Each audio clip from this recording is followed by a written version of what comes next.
Hello again, friends. I'm Mother Sylvia. Welcome to chapel. God welcomes all, strangers and friends. God's love is strong, and it never ends. Sing with me. God welcomes all, strangers and friends. God's love is strong, and it never ends. God welcomes all, strangers and friends. God's love is strong, and it never ends. God's love is strong, and it never ends. We come to chapel so that God can fill us with that love and peace from the top of our heads all the way to the tips of our toes, and so that we can share that peace with one another and with the whole world.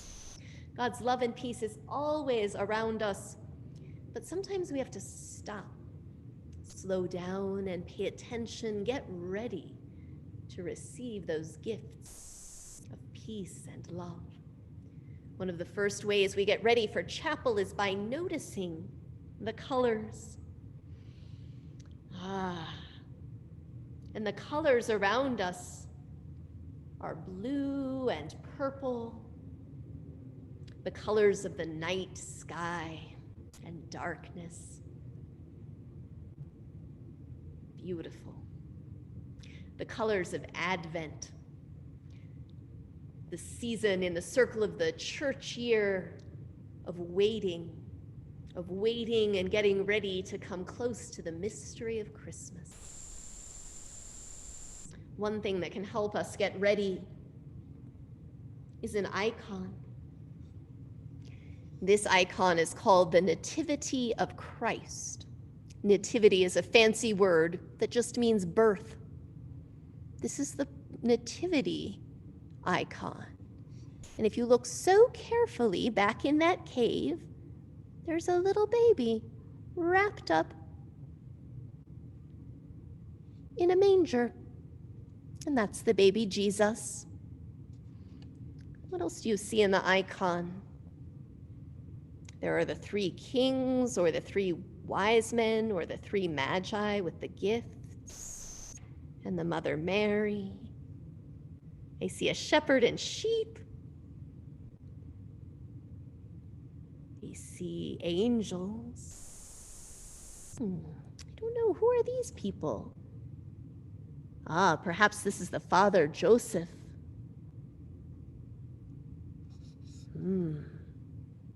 There are lots of details to notice in this icon. A candle can also help us get ready. I invite you to light or switch on your candle. In the season of Advent, many people make a wreath with 4 candles to help count down to Christmas. As you light your candle, remember that the shining light of God's love and peace is always and already inside you and around you wherever you are.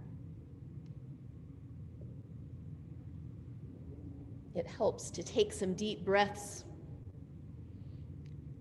And sometimes fragrant oils or incense that smell so good can remind us to take a deep breath. This oil has frankincense and myrrh, just like the gifts that the Magi brought to the baby Jesus. Let's take a deep breath together.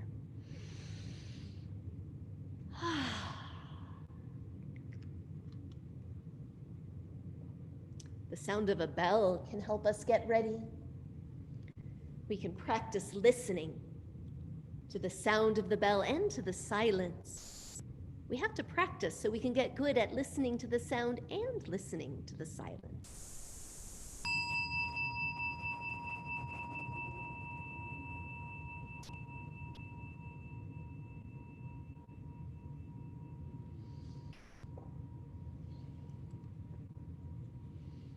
One time, Jesus said, "Come to me, all you who are tired of carrying heavy burdens, and I will give you rest."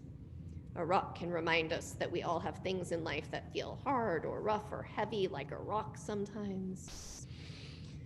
Sometimes we need to stop and notice what feels hard, what feels rough. Only then and we choose to set it down or to ask for help. One of the names of Jesus is the Prince of Peace. The word in Hebrew for peace is shalom. We can remember it this way. Oh.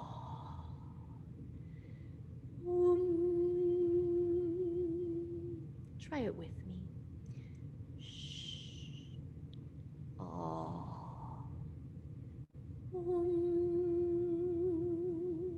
Shalom, my friends, shalom, my friends, shalom, shalom, shalom, my friend, shalom, my friend, shalom, shalom, shalom to the chapel, shalom, Mother Sylvia, shalom, shalom, shalom to you, shalom, everybody, shalom, shalom.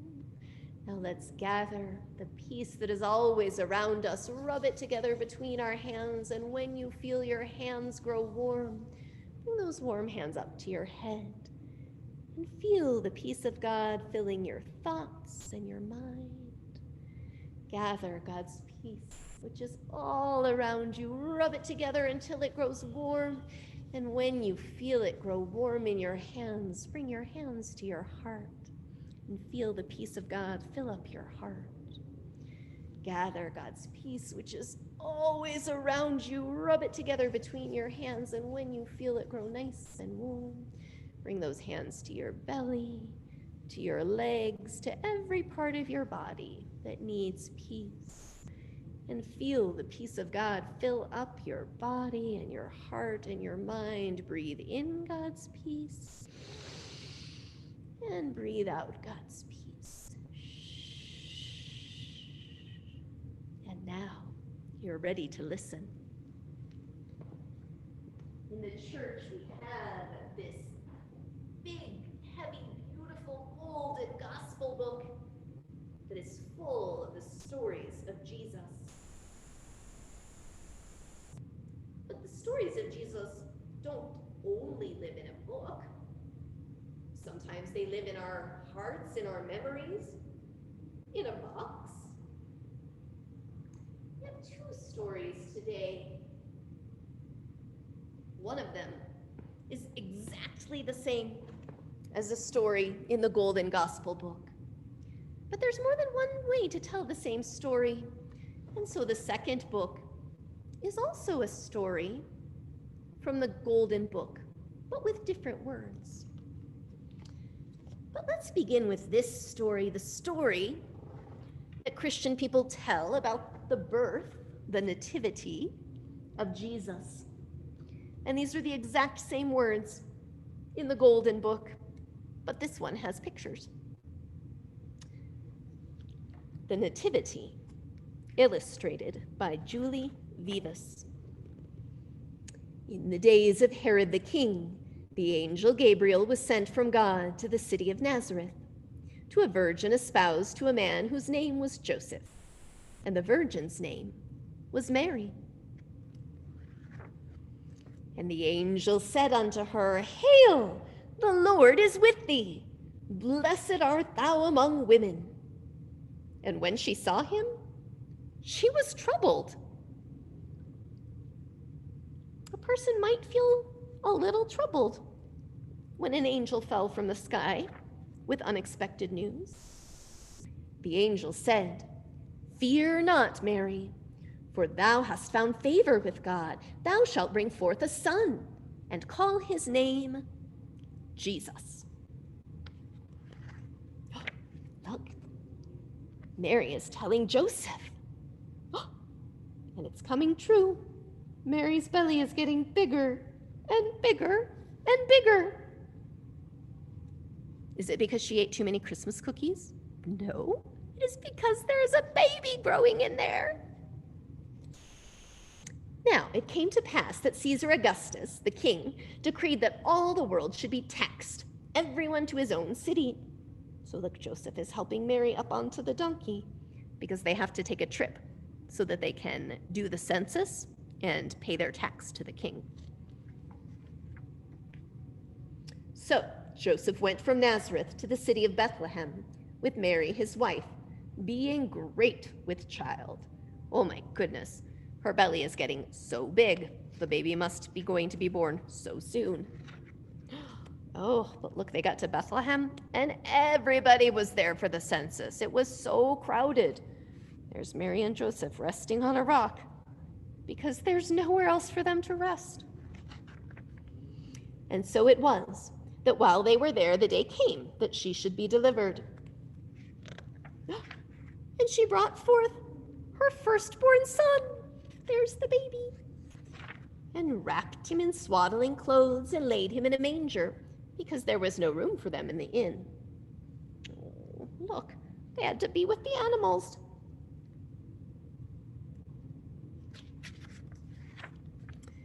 There were, in the same country, shepherds in the field, keeping watch over their flock by night, when lo, the angel of the Lord came upon them, and the glory of the Lord shone around them, and they were sore afraid.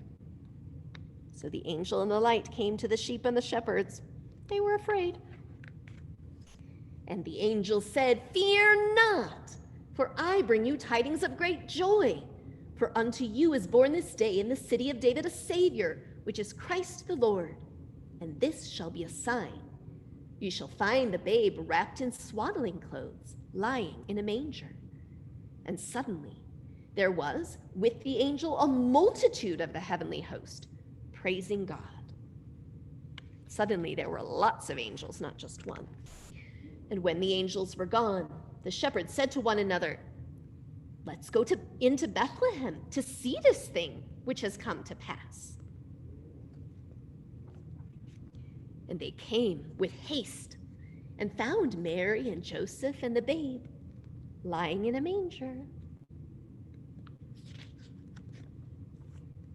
And behold, there came wise men to Jerusalem, saying, "Where is he that is born King of the Jews? For we have seen his star and are coming to worship him." And lo, the star which they saw in the east went before them till it stood over where the young child was. When they were come into the house, they saw the young child with Mary his mother, and fell down and worshipped him.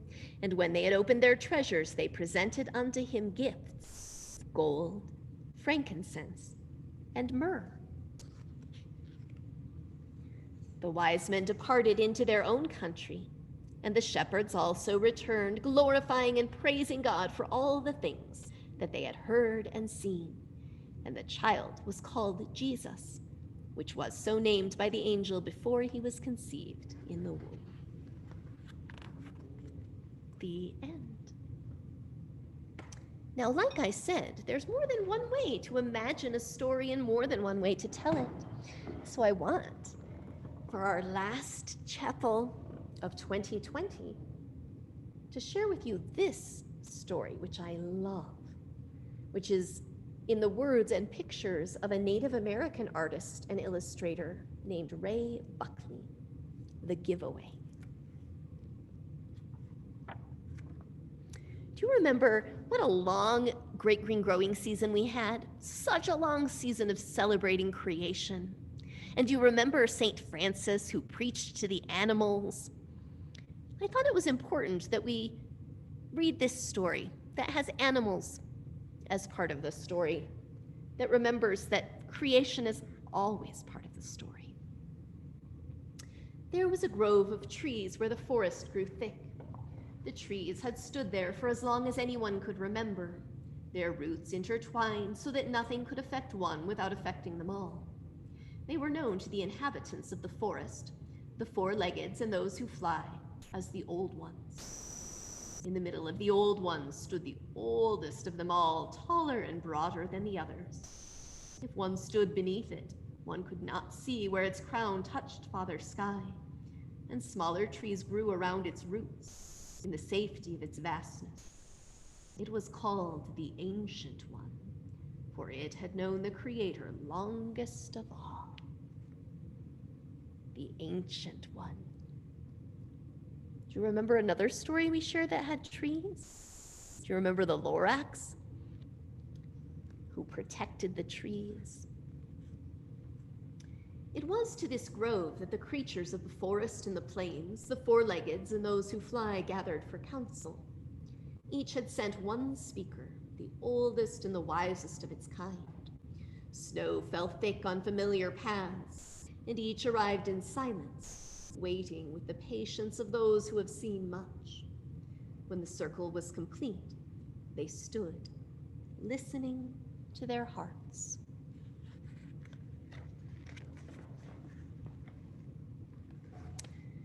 They have lost their way, Whooping Crane said. There is no pattern to their journey. Snow Goose nodded in agreement. They have lost their purpose, Deer Mouse said softly. They do not gather seeds. They do not know who they are. Tatanka, the bull buffalo, dropped his head low. They take more than they need and give nothing back. They do not give away. They do not see long distance, Eagle began. They keep more than they can eat while some are hungry. They no longer know that they are connected. They do not know that they are beautiful, Fox said sadly, her white coat blending with the snow. They decorate themselves with stones and hide their spirits. They think that power is what they can hold on to, Old Beaver pondered. They say, "This is mine," and build lodges too large so that they themselves will appear big. They must make others small so that they will look big, Bear's deep voice answered. In the end, they must destroy themselves or others. They have lost their names and do not know who they are. Grandmother Turtle, who was the last to arrive, made her way slowly to the center of the council. She lifted her head so she could see all who gathered beneath the old ones. Her voice was barely audible. We must give away ourselves to them. We must speak to them in soft voices. We must remind them of who they are. She paused, lowering her head into her shell. Then suddenly she lifted her head as high as her neck would allow. "I will give them my shell," she said with certainty. "I will come with no protection, and they can use my shell to adorn themselves." Around the circle, the council was silent. The wind did not blow through the trees. Not a single branch on the old ones fluttered. The forest was still as Grandmother Turtle began her walk back to the empty spot in the circle. "I will teach them the patterns of life," Whooping Crane said slowly. "Snow Goose and I will remind them of the seasons. I will teach them to gather seeds so that no one need be hungry," Deer Mouse began. "I will give them what I have stored." Eagle searched the night sky and without lowering her head said, "I will give them my feathers. Perhaps if I cannot fly, they will not feel small." Tatanka, the bull buffalo, stood with his legs squarely on the earth. "I will give them my flesh to sustain them, and my skin to warm them. I will give myself away." Each council member in turn rose to speak of the gift, that most costly portion of themselves, that each would give away. When the circle was complete, a new voice was heard. In the shadow of the Ancient One stood the Creator. "Oh, children," the Creator began softly, "you will give yourselves away, but they will not know that. They will say, 'See what I have taken,' and think that they have made themselves larger." For a moment, the Creator paused. "It is I who must give myself away. I must give away my protection and come vulnerable to their lodges. I must choose to become small so that they can choose to know me large. I must give away my name so that they can know their names." The Ancient One had stood silent.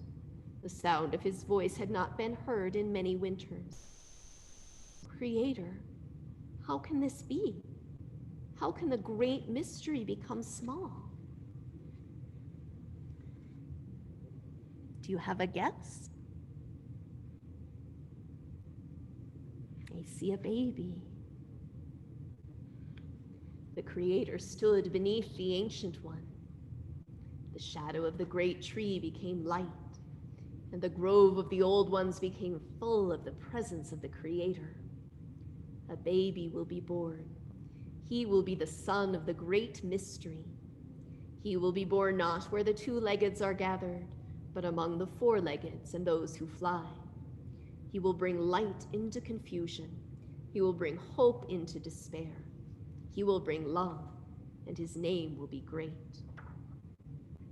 The Ancient One began to tremble, and those who fly left its old branches. The grove of the old ones moved in its quake. Creator, what can I, whose name speaks only of my age, give away to the great mystery become baby? What can I do from my grove in the forest? The Creator turned toward the Ancient One. The voice of the Creator was low. You will be his support. You will be his place of rest. You will hold his body. You will hold him up in the beginning and the end. And the Ancient One wept, partly for joy and partly for sorrow. The end. It turned out that the very best gift the Ancient One could give was help and support. The very best gift she could give the baby was herself. And you know, my friends, the very best gift you can give anyone is yourself, and your help, and your support. God asks us to help each other, and God helps us. God helps everyone in need. I wonder who might need help or where you might need help that we could pray for today. I invite you to get your prayer candle and think about how you need help or who in the world needs God's help. And hold that in prayer, in the light of God's love as we sing. God creates life. Life beholds beauty. Beauty begets love. Love is the life of God. God creates life. Life beholds beauty. Beauty begets love. Love is the life of God. Draw those prayers into your heart, then lift those prayers up to God, who holds all prayers in God's own heart. And now, as we move from chapel into the rest of the day, we give one another the gift of a blessing with this song. Go now in peace, go now in peace. May the love of God surround you everywhere, everywhere you may go. Go in peace, dear friend. I will see you soon.